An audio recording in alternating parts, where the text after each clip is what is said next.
Isang mapagpalang araw po sa inyo, Kuya Bari. Itago niyo na lang po ako sa pangalang Nel. Ako po ay taga Iloilo. Ang kwento kong ito ay nangyari noong taong 1975 dito mismo sa aming baryo. Mayroon kaming maliit na sakahan ng palay noon na siyang pinagkukunan namin ng aming ikinabubuhay. May mga baboy din kami, mga alagang bibi, pato at mga manok sa malawak naming bakuran, at ang mga hayop na nabanggit ay may kanya-kanyang kulungan din.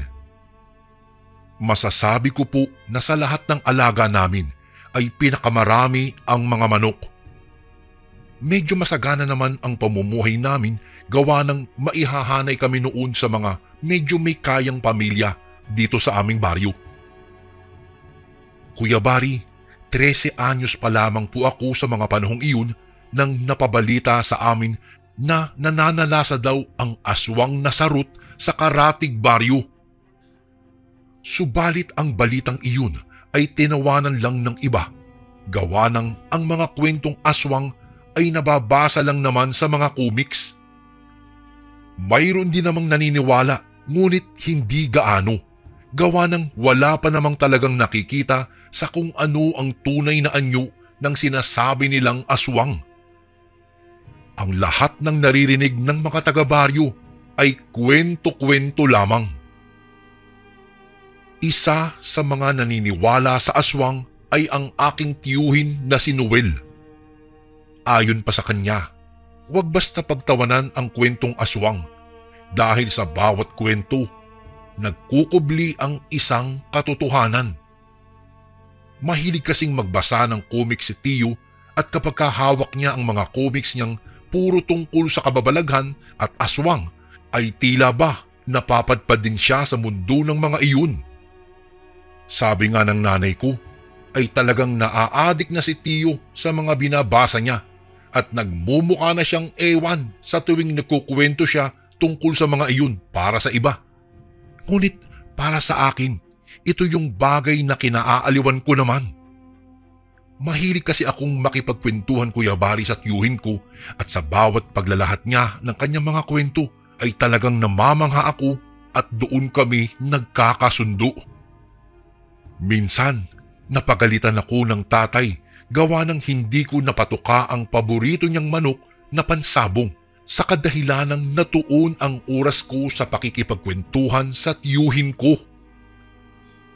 Iyon naman, Kuya Bari, palagi ang madalas na ginagawa naming dalawa sa tuwing pumupunta siya sa amin. Dahil doon, pinagsabihan siya ni tatay na wag na daw akong isama sa mga kalokohan niya, lalong-lalo na sa usaping aswang dahil nakakasira lamang daw iyon ng imahinasyon ko. Kaya simula ng araw na iyon, paminsan-minsan na lamang kami kung magkita ni Tiyo Noel. Hanggang sa isang gabi na maliwanag ang buwan, nautusan ako ni tatay na tignan ang mga manok gawa ng nagkakagulo kasi ang mga iyon na tila ba may taong nasa loob ng kanilang malaking kulungan. Tanglaw ang liwanag ng malaking sulu ay nagtungo ako sa kulungan ng mga manok. At sakto ngang nakita ko ang umaalagid-alagid na isang malaasong nilalang. Nakakatakot ang anyo nun na nakaharap sa akin. Sa puntong iyon, kahit na nanginginig ako sa takot, ay sinikap kong maitaboy ang nilalang sa pamamagitan ng pagwasiwas ng sulu sa kanyang harapan. Lumakas pa ang apoy ng sulu gawa ng paulit-ulit ko iyong inihampas sa hangin sa mismong harapan ng nilalang. Ang nilalang ng mga sandaling iyon ay napaatras at umalulong. At bigla na lamang nawala sa gitna ng dilim. Saka ko pa lamang naisipang tumakbo sa loob ng bahay. Ang nasilayan ko ay sinabi ko kina nanay at tatay. Subalit ang sabi nila ay gumagawa lang daw ako ng kwento para hindi na mautusan sa gabi. Makalipas lamang ang ilang minuto ay nag-ingay muli ang mga manok. Dali-dali namang tiningnan ni tatay ang kulungan ng mga iyon At ayon pa sa kanya, may nakapasok daw na ahas sa kulungan kaya nagkagulo ang mga manok niya. Kaya't napatunayan daw niya na gumagawa lang ako ng kwento, bagay na ikinasama ng aking loob. Sa totoo lang, Kuya Bari, nagkaisip na ako na ganoon ang trato nila sa akin, na sa tuwing may sasabihin ako sa kanila ay hindi kaagad nila ako pinaniniwalaan, na sa tuwing may kasalanan ako ay tila ba hindi nila iyon nakakalimutan, lalong-lalo na si tatay. Ramdam ko na parang ang bigat ng loob niya sa akin.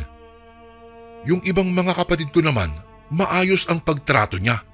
Ay, talagang ako lang talaga ang sa tingin niya ay isang pagkakamali na naisilang sa mundo.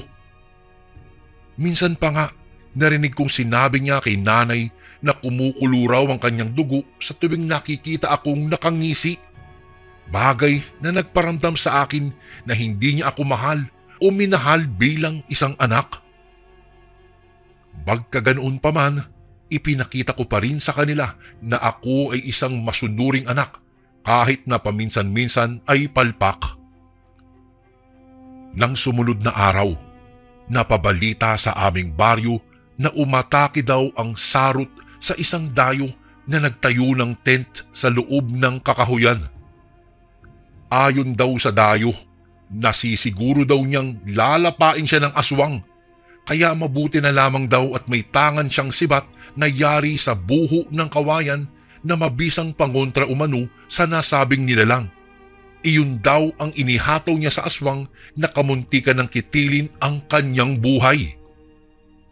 Mabuti na lang daw at napaalis niya ang aswang na hindi siya nagtamo ng malubhang pinsala. Tanging mga galos lamang na nakuha niya sa pakikipagpambuno rito.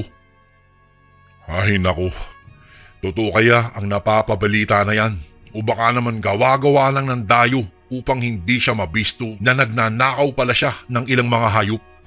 Saad ni tatay habang nagkakape. Kasama niya sa terasa ng bahay ang kanyang kumpare.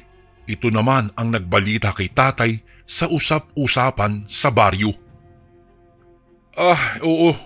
Sa tingin ko nga rin ay ganoon nga yun. Alam mo naman ang mga magnanakaw. Nag-iimbento ng mga kwento ang mga iyan upang mailihis ang katotohanan sa pagkakawala ng mga hayop sa mga karatig baryo. Nang sa ganoon, madali nilang maisagawa ang kanilang mga plano. Tugon naman ng kumpare ni tatay. Sa mga sandaling iyon, nakikinig lang ako sa usapan nila habang nagpapatuka ng mga butil ng palay sa mga manok na pansabong ni tatay.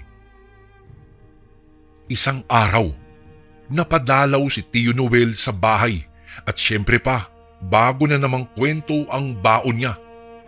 Hanggang sa natungo ang usapan namin sa sinasabing aswang ng mga taga-baryo. Nel, totoo ang mga aswang. Kung ayaw nilang maniwala ay hindi natin sila mapipilit. Tanging ang magagawa lang natin ay aralin ang mga pangontra nang sa ganoon ay handa tayo kung sakaling sa atin sila aatake. Sinabi sa akin ni Tio Noel na hindi lahat ng aswang ay takot sa asin at bawang dahil yung ibang araw ay nakain pa ng mga tinuturing nating mga pangontra. Dagdag pa niya, ang pinakamabisang pangontra raw ay pananalig sa may kapal. Samahan na din ng mga bagay na matutulis gaya na lamang ng itak, sibat na guho ng kawayan o di kaya naman ay buntot pagi na siyang inihahataw sa mga nilalang sa dilim na tinaguriang mga aswang. Ang mga itinuro sa akin ni Tio Noel, Kuya Bari, ay binanggit ko kina nanay at tatay. Subalit nakagalitan lang ako nang sabihin ko iyon sa kanila. Wala raw aswang. Nakainom kasi si tatay ng mga sandaling iyon, kaya uminit kaagad ang kanyang ulo sa mga narinig niya mula sa akin. Nagulat na lang ako nang bigla niya akong sinapak at sinikmuraan. Hindi naman nakapalag si nanay, gawa ng takot din siya kapag ka nalalasing ang tatay ko. Mabigat kasi ang mga kamay nito at hindi nagdadalawang isip na pagbuhatan siya ng kamay. Ako naman ay nagsumiksik sa gilid ng lamesa dahil sa sakit. Akala ko ay hanggang doon lang ang gagawin ni tatay. Ngunit bigla niya akong kinaladkad patungo sa labas. At ako'y ipinasok sa kulungan ng mga pato, saka itinali sa haligi ng kulungan.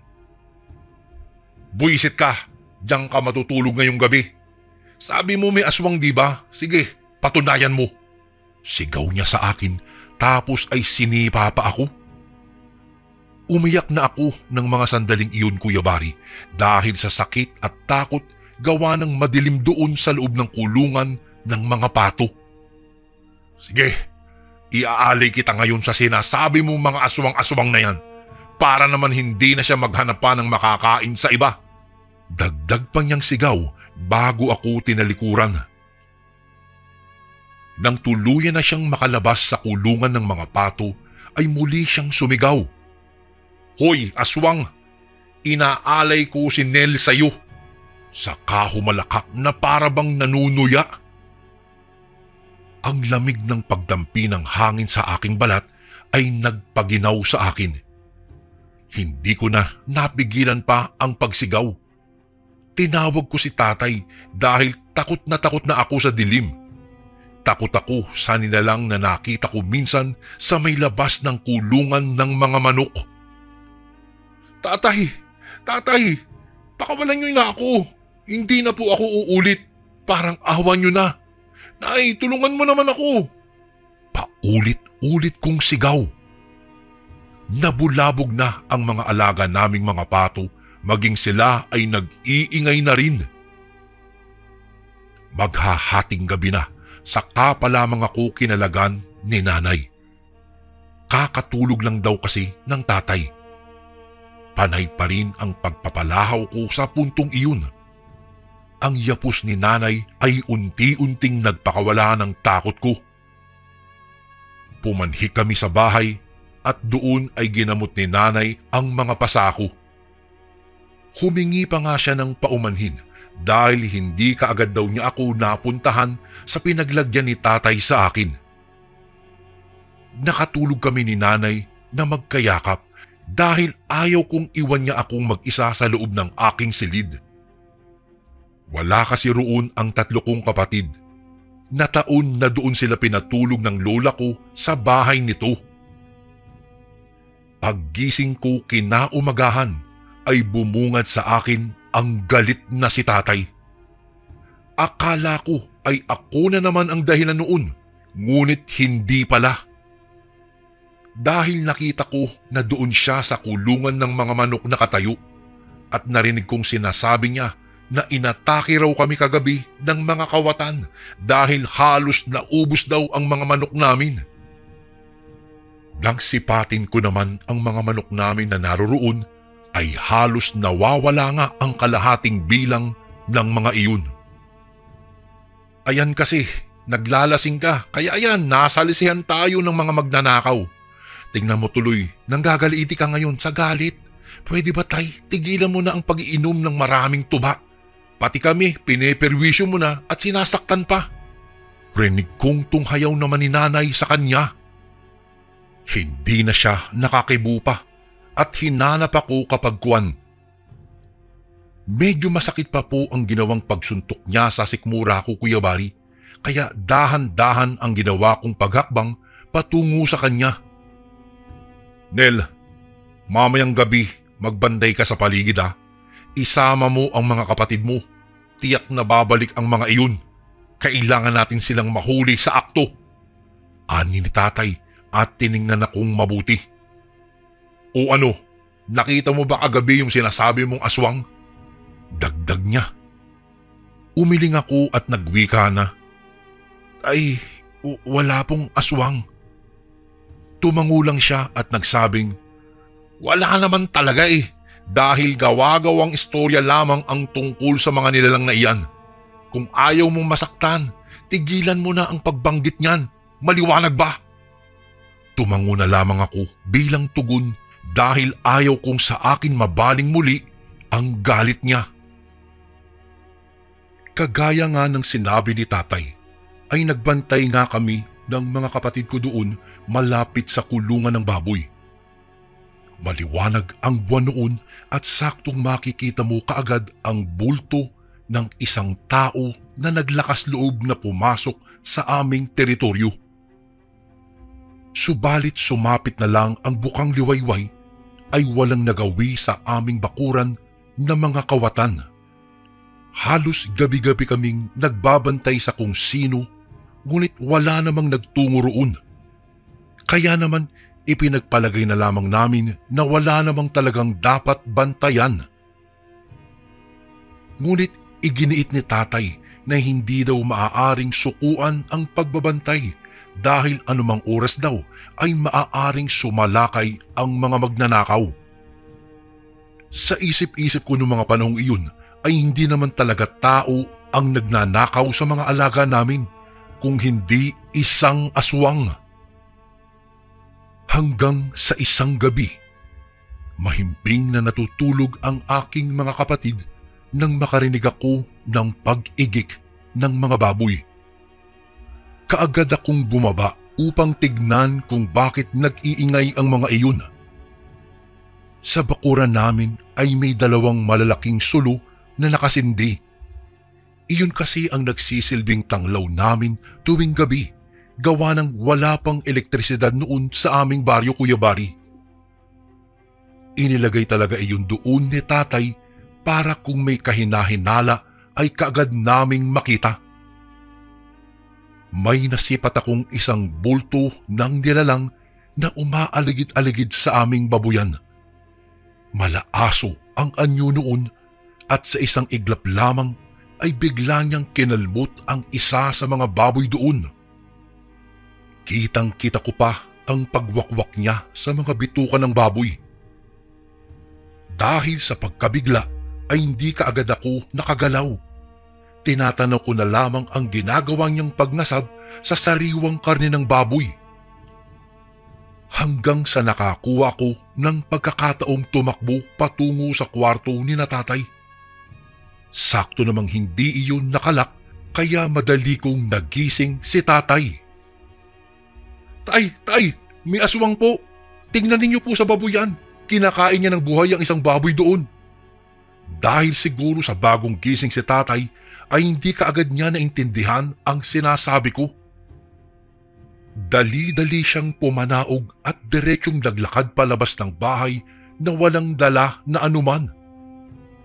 Tila naimasmasan siya nang makita ang nilalang sa loob ng kulungan ng baboy na abala sa pagkain. Nakita kong nagulat siya sa kanyang nasilayan. Sa mahinang paggalaw ay patalikod na humakbang si tatay palayo sa babuyan. Noong makarating siya sa kinaroroonan ko ay kitang-kita ko ang pamumutla niya. Anong nilalang yun, Nel? Pautal niyang saad sa mahinang boses. Tay, sabi sa akin ni Tito Noel, iyan po yata yung tinatawag na aswang na sarut na nananalasa sa kabilang baryo. Tugon ko naman sa kanya. Ano? Aswang? Muling tugon niya sa akin. Mabilis ko namang iniabot sa kanya ang itak at ang sibat na guho ng kawayan at ipinaliwanag na iyon ang maaari naming ipangontra laban sa aswang na iyon. Ramdam na ramdam ko ang panginginig ni tatay, subalit mas porsigido siyang sugurin ng sibat ang sarut na abala sa paglantak sa baboy namin. Matapang na itinarak ni tatay ang sibat sa likod ng aswang. Biglang napahiyaw iyon at iniwanan ang kanyang ginagawa. Humarap siya kay tatay at dinamba siya nito. Sa puntong iyon ay nagsisigaw na ako dahil sa pag-aalala kung napaano na si tatay. Nagising na rin ang mga kapatid ko, pati na rin si nanay. Subalit hinimatay din si nanay sa nasaksihan niya, kaya dinaluhan namin siya. Mabuti na lamang at dumating si Tio Noel na may bitbit na itak. Agad niyang tinulungan si tatay at tinaga ang nilalang. Humiyaw iyon sa sobrang sakit gawa ng malalim ang sugat na ginawa ni Tio Noel sa kanya. At dahil sa pinsalang natamo, ay mabilis na tumakas ang aswang at naglaho na sa dilim. Si tatay naman ay nakalmot ng aswang na kaagad namang inakay ng Tio Noel paakyat sa aming bahay. Doon sa itaas ay nilapatan ni Tio Noel ng langis ang sugat ni tatay upang di umano maimpeksyon. Ngunit batid kong ginawa iyon ni Tio dahil baka ang sugat na iyon pa ang pagmulan ng panibagong aswang. Mag-iingat na kayo dahil nasisiguro kong babalik ang sarot na yun upang maghiganti. Saad ni Tio Noel sa aking mga magulang. Ang mga pangyayaring iyon, Kuya Bari, ay kumalat sa mga taga-baryo at gabi-gabi na silang nagro-ronda para tugisin ang nasabing aswang. Wala namang gaanong nalalaman si tatay sa aswang kaya lagi kaming sinasamahan ni Tio Noel kapag sumasapit na ang dilim. Hanggang sa nagkatotoo nga ang sinabi ni Tio na babalik ang aswang upang maghiganti. Isang gabi, bilog ang buwan at maliwanag na maliwanag. Sabay-sabay na umalulong ang 3 naming aso doon sa bakuran na sinadyang ilagay ni tatay sa bungad ng bakod kapag kagabi na.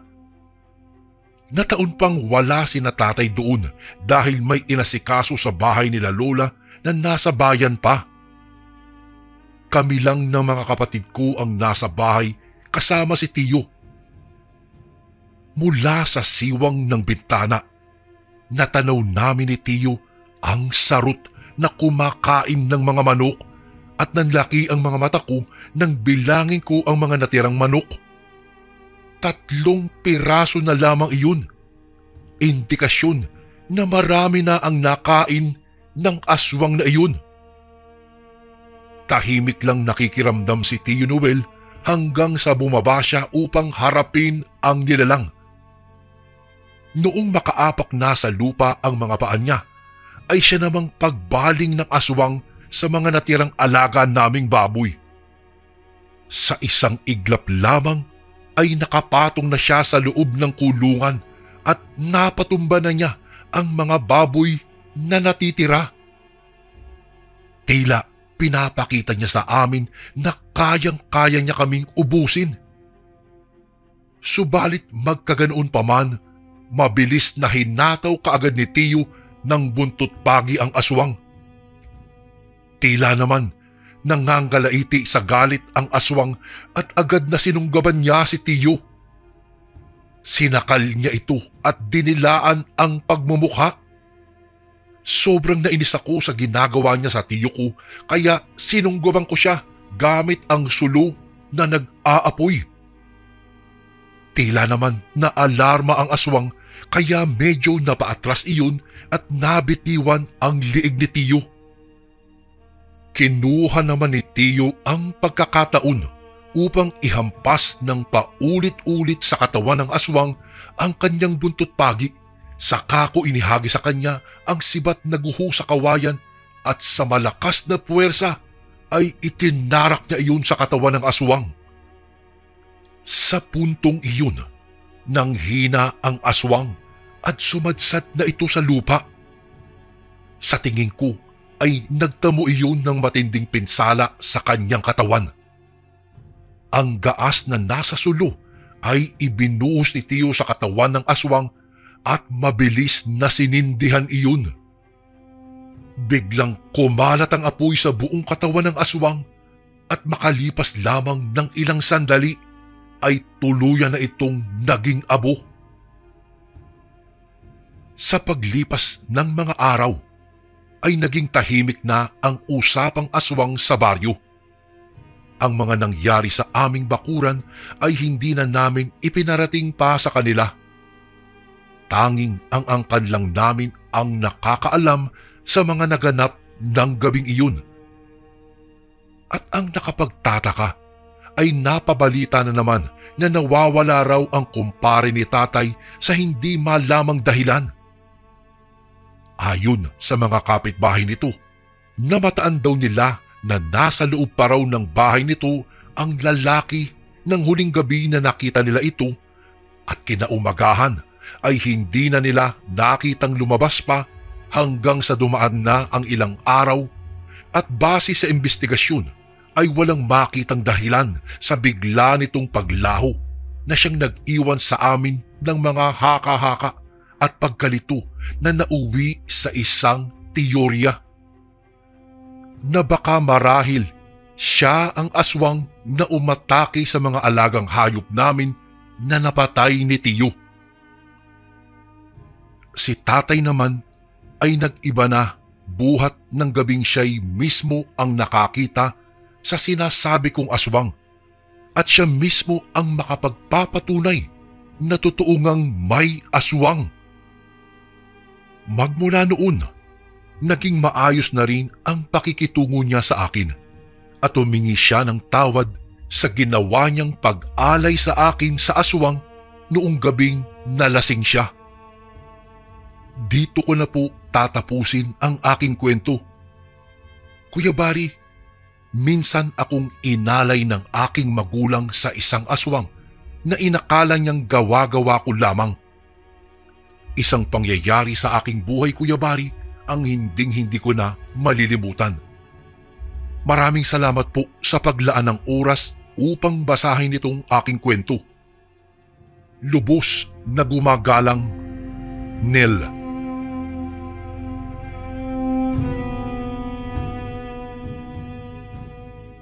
Magandang araw po sa inyo, Kuya Bari.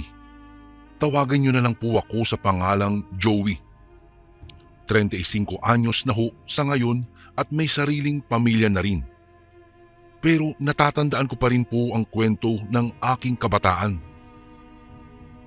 Gusto ko lang din hong ibahagi sa inyo ang kwento ko noon sa probinsya kasama ang aking tiyahin. Isang nakakapangilabot na kwento na kahit kailan ay hindi ko na po siguro makakalimutan. Maaga namatay ang aking mga magulang. Kaya bata pa lang po ako nang mapunta ako sa pangangalaga ng aking tiya Mirasol. Kuya Bari, wala pa rin kasi siyang asawa at anak noong mga panahong iyon, kaya siya na lang din ang kumupkup sa akin. Simple lang po si tiya kung titignan, pero maganda po siya. Medyo manang nga lang siya manamit, pero noong kapanahunan niya, masasabi mo talagang maraming nagkakagusto po sa kanya. Ang kaso nga lang po, pihikan talaga sa lalaki ang tiyahin ko, kaya tumanda na lang ding dalaga.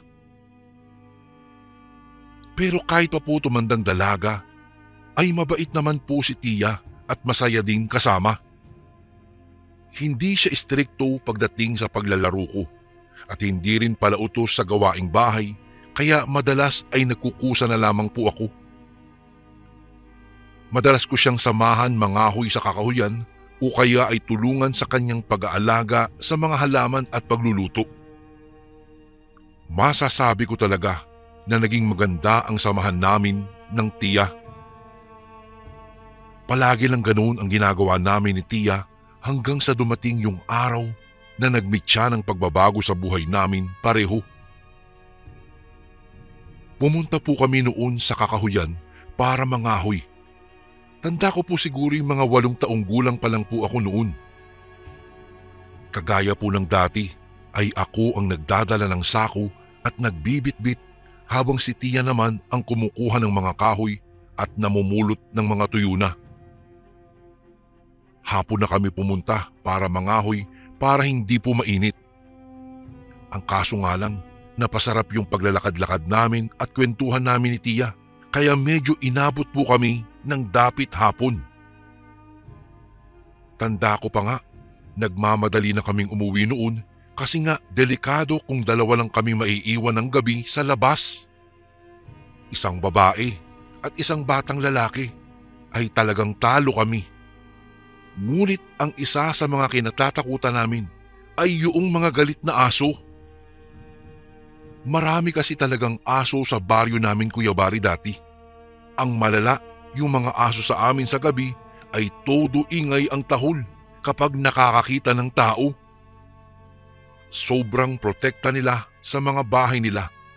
Talagang nangangagat sila. Ngunit sanay naman kami ni Tia.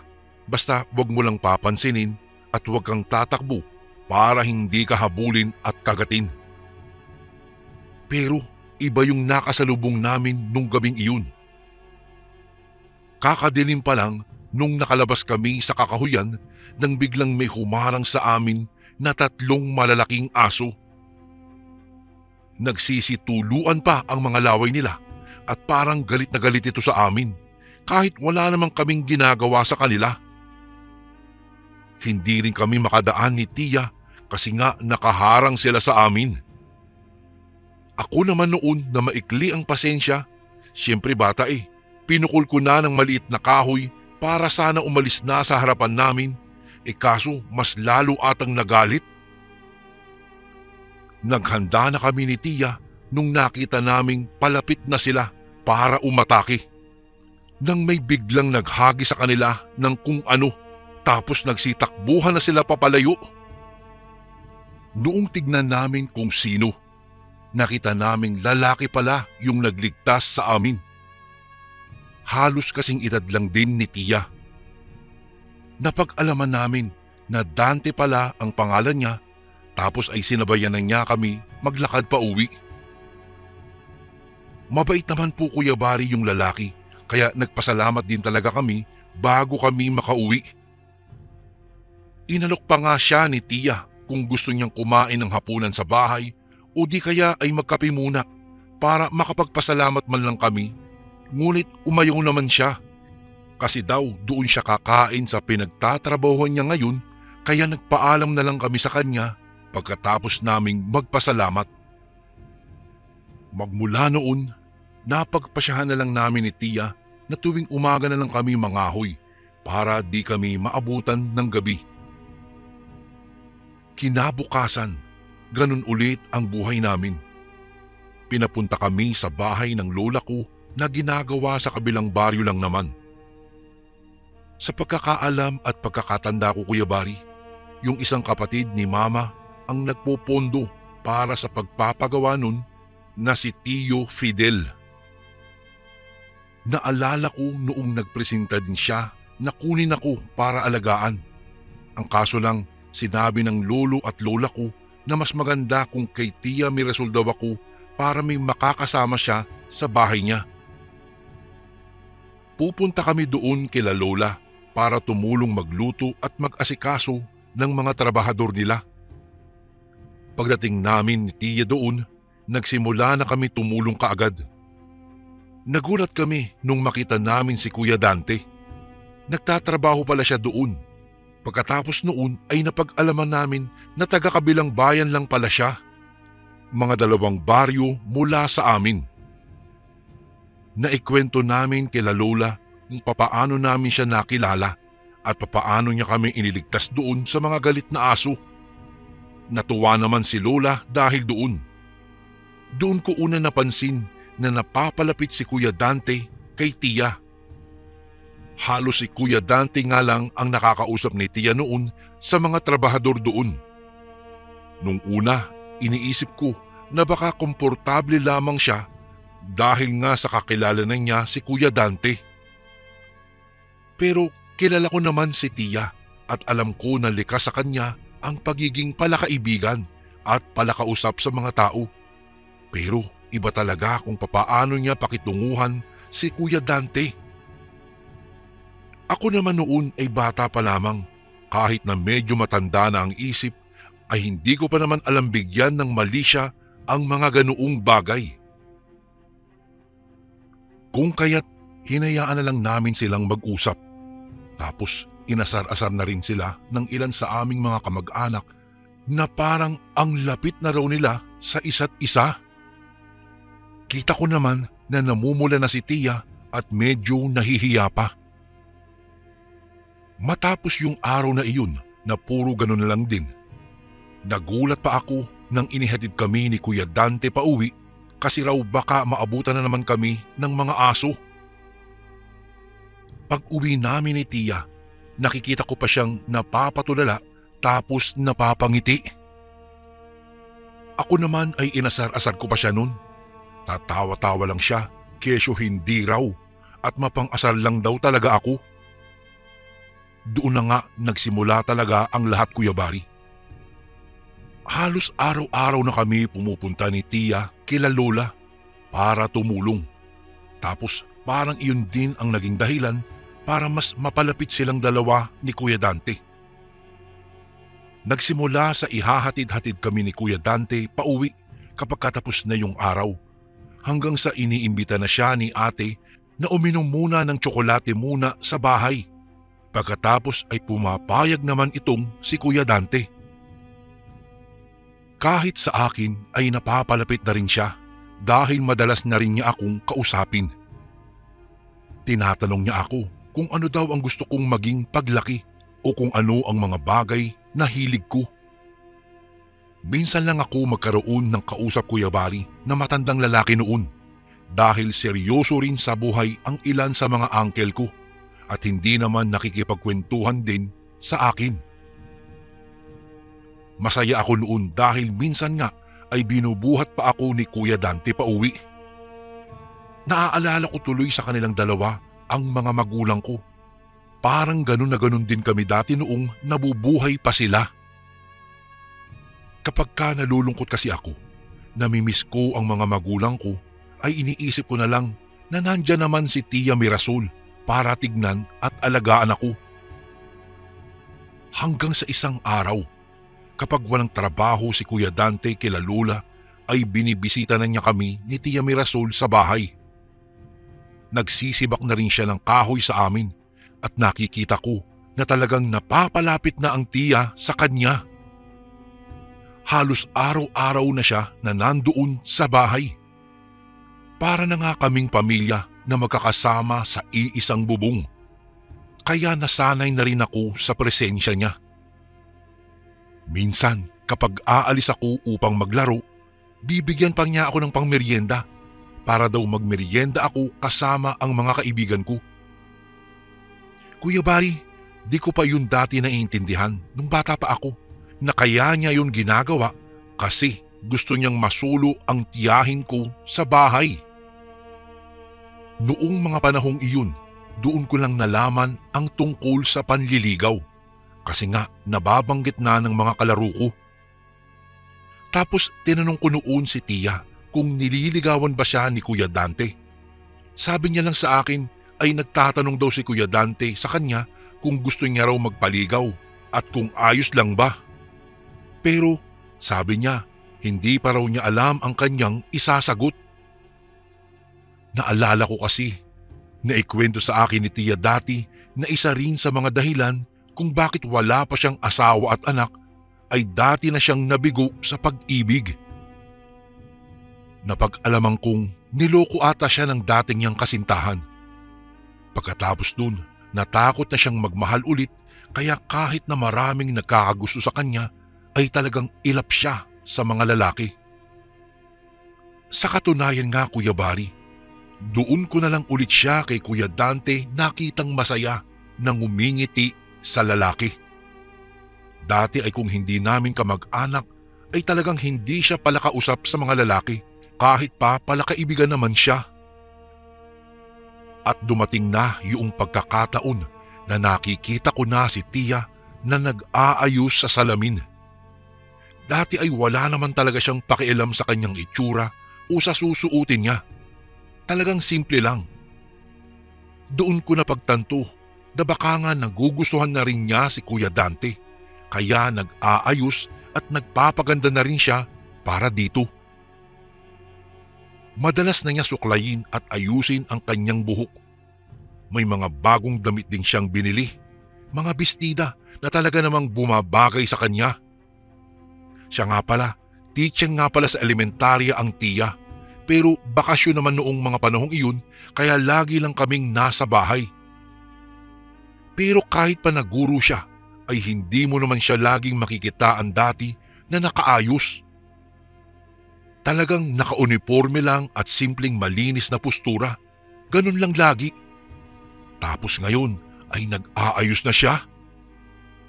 Bumili din siya ng mga pampaganda na hindi pa naman daw niya alam gamitin. Nagpaturo lang din daw siya sa nag-alok sa kanya. Kuya Bari, dati kasi merong naglilibot-libot tapos nag-aalok ng kanilang produkto. Bihira lang nga yung ganun dati kasi nga nasa probinsya po kami. Kadalasan yung mga ganun, sila lang din ang bumibili at hindi lang nila nagagamit kaya ibinebenta nila sa iba. Unang beses ko yun nakitang may kolorete sa mukha itong si Tia. Nalimutan ko na yung pangalan ng produkto. Sa pagkakatanda ko nga ay walang pangalan yung nasa garapon na madalas niyang ipahid sa kanyang mukha. Meron din siyang lipstick. Iyon lang ang madalas na gamitin niya para mag-ayos. Kitang-kita na yung kagandahan niya dahil doon, Kuya Bari. Mas nagustuhan naman siya ni Kuya Dante kasi nakita ko yung kislap ng mga mata ni Kuya noong nakita niyang mas gumanda ang aking tiyahin. Kaya nga pati ang mga kamag-anak namin ay nagtataka na nag-aayos na si Tia. Pero ayaw naman ipaalam ni Tia na nagpapaligaw na siya kay Kuya Dante. Sabi niya sa akin, wag ko raw ipagsabi. Nataon naman na hindi malapit ang bahay ng mga kamag-anak namin sa bahay namin, kaya hindi rin nila nalalaman at napapansin na palagi kaming dinadalaw nitong si Kuya Dante dito sa bahay. Hindi ko alam kung noong mga panahong iyon ay naging magkarelasyon na ba sila dahil nakikita ko nang nahahawakan ni Kuya Dante ang kamay ni Tia Mirasol. Mas madalas na rin silang magsama at minsan ay may mga lakad silang dalawa na sila lang ang umaalis. Tapos iniiwanan na lang nila ako ng pangmeryenda ko. Mas naging malambing sila sa isa't isa at may mga pagkakataon din na doon na natutulog si Kuya Dante sa bahay. Doon pa sa kwarto ni Tia. Hiwalay naman kasi ang kwarto namin ni Tia noon. Mas nag-aayos din si Tia at talagang hindi niya tinitigilan yung pampahid niya sa mukha dahil sabi niya mas gumaganda daw siya dahil doon. Ako naman, wala sa isip ko na mas gumaganda siya dahil sa pamahid niya. Dati naman na talagang maganda ang tiyahin ko kahit pa hindi siya mag-ayos o maglagay ng pamahid sa mukha. Pagkatapos nun, nakakapagtakang nagsimula ng maging tuliro ang aking tiyahin. Minsan ay natutulala din siya sa hindi ko malamang dahilan. Iniisip ko nga noon, baka may sakit siya, kaya kinakamusta ko siya pero biglang nagiging masungit ang tiyahin ko. Nagpaalam din si Kuya Dante na baka hindi muna siya makakadalaw ng ilang araw kasi daw ay may aasikasuhin daw siya sa bahay niya. Dahil doon, mas lalong naging hindi ayos ang lagay ni Tia. Madalas nang masama ang pakiramdam nito. Minsan ay naririnig ko itong nagsusuka sa madaling araw. Hindi na rin ito nakakatulog ng maayos dahil kapag tinitingnan ko ito ng alas 12 o alas 3, lagi siyang gising tapos umaga na nakakatulog. Minsan naman ay bigla ko na lang naririnig itong sumisigaw kapag katulog. Binabangungot daw siya palagi. May itim na usok daw na gusto siyang patayin o di kaya naman ay napapanaginipan niya ang sarili niya sa loob ng ataol. Tapos kinakain daw siya ng mga uod. Sa loob ng ilang araw ay kapansin-pansin din ang pagbagsak ng katawan ni Tia. Noong una ay ako lang ang nakakaalam dahil ayaw niya na ipagsabi ko sa aming mga kamag-anak. Kaya nakukulong na lang siya sa bahay. Bata pa naman ako noon pero marunong naman ako magluto ng kanin at magprito-prito. Palagi na lang ganoon ang mga niluluto ko. Pritong saging o anumang ipabili niya para may makain ako. Madalang na rin kasi siya kung kumain. Itinatapon niya pa kapag hindi niya gusto ang kakainin niya. Napansin kong unti-unting lumulubog na ang mga pisngi ni Tia. Ang dating magandang simpleng babae ay parang tumanda na ang hitsura. Tapos ay may mga kalat-kalat din siya na pasa sa katawan. Nangingitim din ang balat niyang porselana naman dati at makinis. Noong mga panahong iyon, Kuya Bari, bilang bata pa lang ako, hindi ko talaga alam ang gagawin ko. Gustong-gusto ko na talagang humingi ng tulong sa mga kamag-anak namin, pero natatakot po ako na baka magalit sa akin si Tia. Palagi na rin siyang nagsusungit mula noong magkasakit siya, pero buong buhay ko, hindi pa ito nagalit sa akin, kaya ayaw ko talagang gumawa ng ikagagalit niya noon. Ginawa ko ang lahat ng makakaya ko, Kuya Bari, para lang maalagaan siya. Ilang araw din ang nagdaan at inantay ko na lang din na makabalik si Kuya Dante. Siyempre ay mas matanda siya sa akin at baka mas makinig sa kanya ang aking tiyahin. Baka rin matulungan niya ako na ipadala na sa ospital si Tia para matignan. Inaamin ko po na talagang takot na ako noong mga panahong iyon. Siyempre po ay napamahal na sa akin si Tia dahil ito na nga ang nag-aalaga sa akin. Para ko na rin itong magulang, kaya ayaw ko na ulit mawalan pa ng minamahal gaya na nangyari sa mga magulang ko. Pero hindi ko rin kinaya ang mga bagay-bagay noong lumala ang sitwasyon. Tandang-tanda ko pa, ilang araw bago yun ay nagrereklamo na ang tiyahin ko na masakit daw ang katawan niya.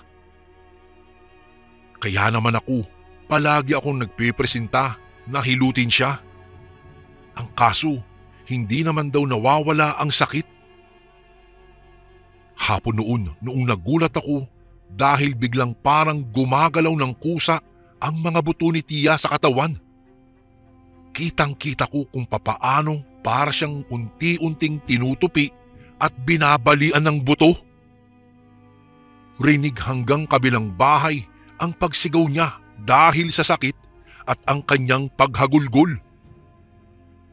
Agad naman akong tumakbo sa labas para humingi na ng tulong sa mga kapitbahay at para ipatawag ang ilan sa aming mga kamag-anak.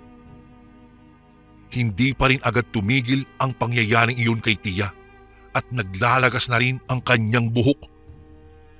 Para lang siyang manika na pinaglalaruan habang nakahiga siya sa sahig at umiiyak sa sakit. Halos magmakaawa na ako sa mga kamag-anak namin na dalhin na siya sa ospital dahil sobrang natatakot na ako sa kalagayan niya. Ngunit noong nakita nila si Tia ay iba ang naging reaksyon nila. Iba ang ipinatawag nila. Imbis na sasakyan papuntang ospital, tao mismo ang ipinahanap nila. Madali, ipatawag ninyo si Apong Ernesto. Sabihan niyo na kinakailangan namin siya ngayon. Yan ang sinabi ng lolo ko at tandang-tanda ko rin ang matalim na itsura niya noong sinasabi niya iyon. Nagtataka pa ako kung bakit imbis na dalhin sa ospital ay nagpatawag pa sila ng taong hindi ko kilala. Pero hindi ko po pwedeng questionin ang mga nakakatanda sa akin dahil kabastusan iyon para sa kanila. Kalaunan ko lang nalaman na manggagamot pala si Apong Ernesto na ipinatawag pa nila sa kabilang baryo. Tinignan nito si tiyahin na halos wala ng malay sa sakit pero buhay pa naman. Punong-puno ako ng pag-aalala pero hinayaan ko na lamang na ang mga matatanda ang umasikaso. Pagkatapos nun, narinig ko na lang na sinabi ni Apong Ernesto na nakulam daw si Tia. Ayon sa kanya, isang galit na mangkukulam daw ang kumukulam dito at may personal na galit sa kanya. Talaga raw na pinatatagal at inuunti-unti niya ang pagkulam kay Tia Mirasol para mas mahirapan daw ito at mas magdusa pa. Hindi naman talaga ako makapaniwala noon dahil hindi pa ako nakakakita ng totoong taong nakulam. Pero napapag-usapan na namin iyon ng mga kalaro ko po dati. Ang mga matatandang kamag-anak ko naman ay parang hindi na nagulat. Kaya siguro iyong manggagamot na iyon ang kinuha nila dahil natutunugan na nila na kinulam si Tia at hindi kailangan dalhin sa ospital dahil hindi naman nila ito magagamot. Sabi pa ng manggagamot ay hindi niya agad maiaalis ang kulam. Mas mapapadali daw ito kung mawawala ang galit ng kumulam sa kanya. Sinubukan nilang tanungin si Tia kung may kakilala ba ito na may galit sa kanya o mayroon ba siyang naargabyado, pero hindi ito makasagot ng maayos. Lumipas ang ilang oras na ibalik naman ng manggagamot sa ayos ang katawan ni Tia kaya hindi na ito nakakatakot tignan. Ngunit nagulat ang lahat dahil maya-maya lang bigla na namang nagsisigaw si Tia. Hindi ko pa kaagad nakita kung anong nangyayari kasi napalibutan siya ng ilan sa mga kamag-anak namin pero talagang nanlalamig yung buong katawan ko noong nasaksihan ko ang sitwasyon ng aking tiyahin. Maya-maya'y napasigaw kami. Unti-unti na kasing naglalabasan ang mga uod sa kanyang mukha. Ang iba naman ay sa mata at bunganga. Mayroon ding lumalabas sa kanyang tenga. Tapos ay mayroong maliliit na butas sa kanyang mukha na siya namang pinaglalabasan ng ilang maliliit na uod. Sumigaw lang ito ng sumigaw hanggang sa isang kumpol na ng uod ang kanyang nasa mukha. Pinaalis na ako noon sa kwarto dahil nakita na nilang umiiyak ako. Sobrang natakot na kasi ako noon at naihipa ako sa aking salawal. Buong buhay ko, doon pa lang ako nakakita ng ganong klaseng eksena, Kuya Bari. Sa sala na lang ako noon na malagi at pinakikinggan na lang sila sa loob ng kwarto ni Tia. Rinig na rinig ko rin ang pagsigaw ni Tia dahil sa matinding sakit. Maya-maya lang, noong hindi na sumisigaw si Tia, ay naririnig ko nang nag-uusap-usap sila sa loob. Pinapaamin na nila si Tia kung may kilala ba itong may galit sa kanya dahil mas maganda kung malalaman na nila para matapos na ang pangkukulam. Pero hindi talaga sumasagot ang aking tiyahin. Marahil ay wala siyang alam o hindi lang talaga siya makapagsalita dahil sa kanyang sitwasyon. Doon na dumating bigla si Kuya Dante. Halos hinihingal siya nang dumating sa bahay at parang hindi na siya nagtataka na ganoon ang sitwasyon ni Tia Mirasol.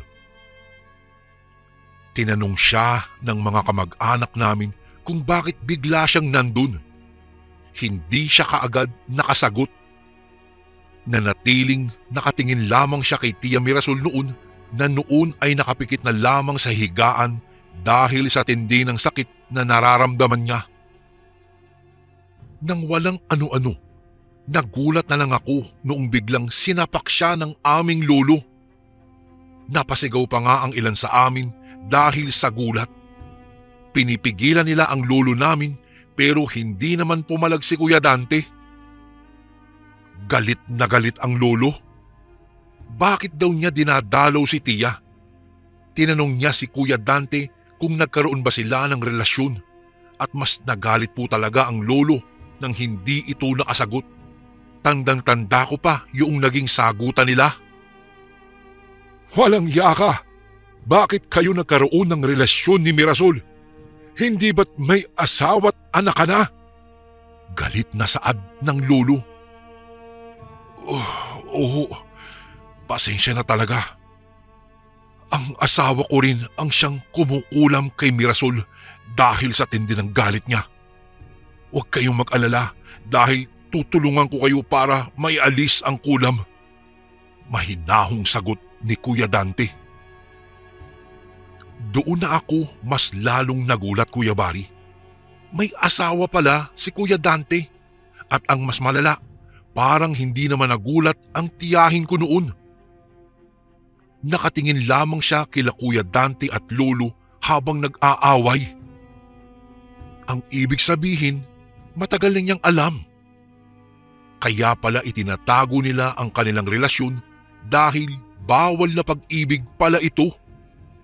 Hindi ko na maalala at maidetalye pa yung ibang pangyayari, ngunit natulungan naman sila ni Kuya Dante na maialis ang sumpa. Yun nga lang, pagkatapos noon, hindi na makausap ng maayos si Tia. Kaya mula noon ay sa ibang kamag-anak na ako tumira. Habang buhay kong hindi makakalimutan ang pangyayaring iyon. Ang masaya at simple naming buhay ni Tia ay nasira dahil sa bawal na pag-iibigan nila ni Kuya Dante. Hindi ko akalain na ang Tia Mirasol ko na hindi umiibig dahil takot maloko ay naloko pa rin ni Kuya Dante. Hindi ko rin masisisi ang asawa ni Kuya Dante dahil kung ako ang nasa posisyon niya ay baka ganoon din po ang ginawa ko. Isang malungkot na pangyayari sa aking Tia Mirasol ang nagwakas sa kanyang buhay. Opo Kuya Bari, tama po ang inyong narinig. Makalipas lamang ang isang buwan. Dahil sa tindi ng lungkot at paghihinagpis ng aking Tia Mirasol, nagpakamatay po ito. Nakita na lang namin na nakabigti ito sa kusina. Marahil ay hindi na niya matiis ang pangyayari sa buhay niya. Hindi niya siguro matanggap na sa pangalawang ulit ay maluloko pa rin siya. Payo ko lang po sa mga kasundong nakikinig ngayon. Minamahal po ang mga babae at hindi niloloko. Dahil siguro sa tunay na pag-ibig ng aking Tia Mirasol, kaya niya nagawang umibig muli kahit alam niyang mali. Kuya Bari, dito ko na po tatapusin ang aking kwento. Salamat po ng marami kung sakaling mapili niyo po itong basahin sa mga darating na araw. Lubos na gumagalang ang inyong bagong kasundo, Joey. And again, maraming salamat po mga kasundo. Don't forget to subscribe and i-click nyo lang po yung bell na button para updated po kayo sa mga upcoming videos namin na paparating. Maraming salamat po ulit. God bless and ingat po lagi dyan. Ito po si Kuya Bari at ako ang sundo.